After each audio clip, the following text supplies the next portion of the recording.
বাংলাদেশে প্রতিদিন নতুন নতুন ইস্যু উঠে আসে, কখনো পেঁয়াজের দাম, কখনো ক্রিকেট দলের পারফরমেন্স, আবার কখনো প্রেমিক প্রেমিকা কাণ্ড। কিন্তু এর মাঝে যে ইস্যু সবচেয়ে বেশি বাজিমাত করছে সেটা হলো বুয়েট ইঞ্জিনিয়ার বনাম ডিপ্লোমা ইঞ্জিনিয়ার। এরা একে অপরকে এমনভাবে দেখে মনে হয় যুদ্ধে নামলে রাশিয়া ইউক্রেনের যুদ্ধ লজ্জা পাবে।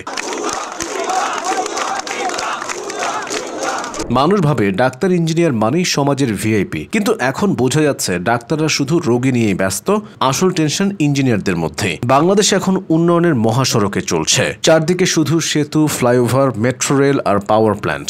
মনে হচ্ছে পুরো দেশটাই যেন এক বিশাল কনস্ট্রাকশন সাইট। কিন্তু এই উন্নয়নের মাঝেই হঠাৎ দেখা দিল এক নতুন ধাক্কা, বুয়েট ইঞ্জিনিয়ার বনাম ডিপ্লোমা ইঞ্জিনিয়ার যুদ্ধ। শুরুতেই প্রশ্ন উঠল, আসল ইঞ্জিনিয়ার কাকে বলে? বুয়েট ভাইরা বলছেন, ভাই আমরা 4 বছর হাড় ভাঙা পড়াশোনা করি, কেমিস্ট্রি থেকে শুরু করে ফ্লুইড মেকানিক্স পর্যন্ত গেলে আমরা না হলে আসল ইঞ্জিনিয়ার কে? ডিপ্লোমা ভাইরা চুপ থাকেননি। আরে মশাই, আপনারা শুধু বই পড়েন, আমরা হাতে কলমে কাজ করি। আপনারা যেখানে নকশা আঁকেন আমরা সেখানে ইট সিমেন্ট মিশাই, তাই আমরাও ইঞ্জিনিয়ার।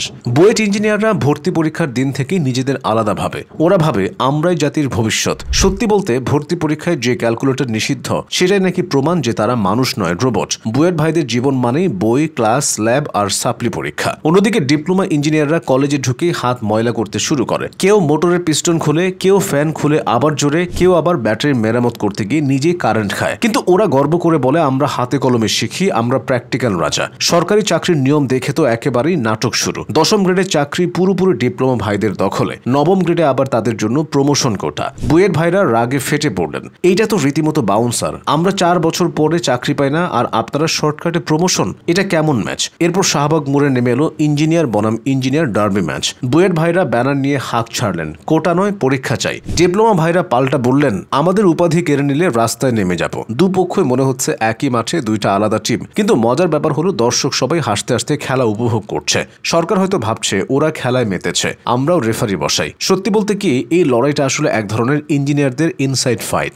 একজন না থাকলে সেতু দাঁড়াবে না, আরেকজন না থাকলে সেতু টিকবে না। বুয়েট ভাইরা মাঠে নামবে প্ল্যান নিয়ে, ডিপ্লোমা ভাইরা নামবে হাতুড়ি নিয়ে, তবেই খেলা জমবে। তাই বলা যায় বুয়েট ইঞ্জিনিয়ার বনাম ডিপ্লোমা ইঞ্জিনিয়ার নয়, বরং দুজনই একসাথে বাংলাদেশের ড্রিম টিম ইঞ্জিনিয়ারিং 11। সবাই যদি একসাথে কাজ করত তবে বাংলাদেশে উড়াল সেতুর উপর দিয়ে শুধু গাড়িই না, রিক্সাও চলতো। এমনকি পদ্মা সেতুর উপরে হয়তো একদিন চায়ের দোকানও বসতো। তাই রাগারাগি বাদ দিয়ে বুয়েট ইঞ্জিনিয়ার আর ডিপ্লোমা ইঞ্জিনিয়ার যদি হাত মিলিয়ে কাজ করে তবে দেশটা অনেক এগিয়ে যাবে। না হলে শাহবাগে প্রতিদিনই নতুন ম্যাচ হবে আর আমরা দর্শকরা শুধু চা খেয়ে হাততালি দেব।